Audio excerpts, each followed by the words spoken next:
2 years ago, on St. Patrick's Day 2019, I wanted my channel to get famous, and I thought the way to do that was to make a world record. Now, I didn't have stretchy skin or 1,000 cats, but something I did have was wooden trains. Lots and lots of wooden trains. And it was then that I started the goal to make the world's longest chain of wooden trains. This is that story. Ladies and gentlemen, I am attempting a world record for the longest wooden railway train. So I set to work, laying down engine after engine to a mediocre visual quality. Unlike most others, my train had a variety of brands, such as Learning Curve, Brio, Whittle Short Line, Choo Choo Track, and Melissa and Doug. Now, this might be looked at as a stupid idea, since someone like Thomas Wooden Railway or Turtles and Thomas could swoop in and absolutely obliterate my record at any time. And to some extent, it may have been far-fetched, though at the time it was a big deal, and I was all in. The first attempt was a decent one, only having about 50 engines in rolling stock. I wasn't quite content with this, however, and several weeks later I improved on this, making it a little over 60.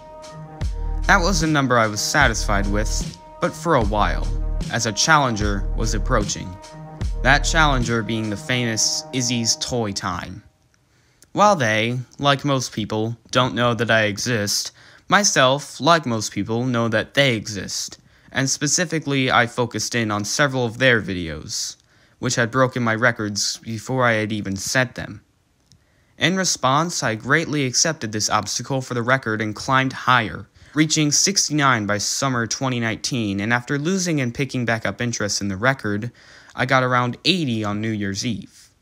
By this point, I had broken one of the records set by the Izzies, but if I really wanted to claim the title of world record, I would have to go into uncharted territory.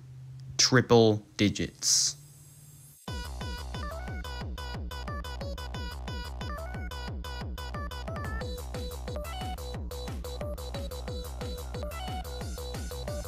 "2020 was, shocker, a year that changed everything, both for my personal life and my channel. But that was after everything went haywire. Most of my attention beforehand had turned to school, but I still thought about my record train.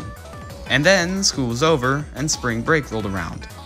It was several days before my birthday, several days before history, as we knew it, would forever change. And it was that day that I sat down and made another attempt. Just as I had done many times before, I coupled the engines one by one out of my bedroom into the hallway, past the staircase, into the other bedroom, and then I started recording. With my annoyingly high voice and mediocre quality camera, I showed this train as my final recorded attempt. The final tally, 140. After that, the rest is history. The world falls apart, I start getting famous, I meet my best friends, all that stuff. But I did make another attempt in the summer of 2020, this time doing about 180 engines and cars, but it wasn't filmed on video. It was from here on that I never made another world record attempt, for several reasons. Those being the fact that I ran out of room to add more, it was as high as my collection could go, the final record was good enough for me to be content with, and as stated before, the better, more famous collectors could crush my record if they even attempted it. And I'm okay with that.